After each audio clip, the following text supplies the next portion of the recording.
ঝিনাইদহের ৬টি উপজেলায় শহর থেকে শুরু করে প্রত্যন্ত গ্রাম অঞ্চল পর্যন্ত ভয়াবহভাবে ছড়িয়ে পড়েছে মাদকের বিস্তার। অভিযোগ, হাত বাড়ালেই মিলছে গাঁজা, ইয়াবা, ফেন্সিডিল, মদ সহ বিভিন্ন ধরনের মাদক। অনুসন্ধানে জানা গেছে, জেলার ৬টি উপজেলার বিভিন্ন ইউনিয়নে অসংখ্য স্পটে প্রকাশ্যে এই মাদক কেনাবেচা চলছে। মহেশপুরের বাকসপোতা বাজার, কোটচাঁদপুরের তালছাড় বাজার, গুড়পাড়া বাজার, ঝিনাইদহ সদরের সাধুহাটি ও গান্না বাজার, শৈলকুপার গাড়াগঞ্জ বাজার সহ জেলার প্রায় সব এলাকাতেই মোটরসাইকেল ও ইজি বাইক করে ভ্রাম্যমাণ বিক্রেতারা সহজেই মাদক পৌঁছে দিচ্ছেন ক্রেতাদের কাছে।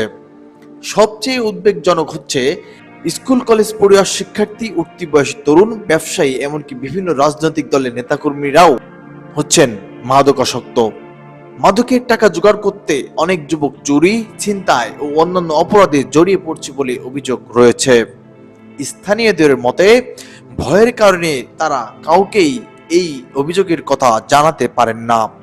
জেলার অন্তত ৩ শতাধিক ব্যক্তি সরাসরি মাদক ব্যবসার সঙ্গে জড়িত।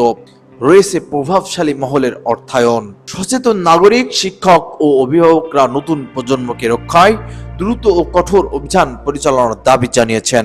ঝিনাইদহ জেলা মাদকদ্রব্য নিয়ন্ত্রণ অধিদপ্তরের উপপরিচালক শেখ মোহাম্মদ হাশেম আলী জানান, মাদক কারবারির সংখ্যা যেমন বাড়ছে, তেমনি মামলার সংখ্যাও বাড়ছে।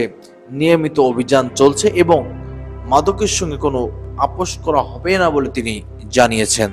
অতি দ্রুত এই মাদকের বিস্তার রোধে প্রশাসনের কার্যকর পদক্ষেপ দাবি করেছে ঝিনাইদহবাসী।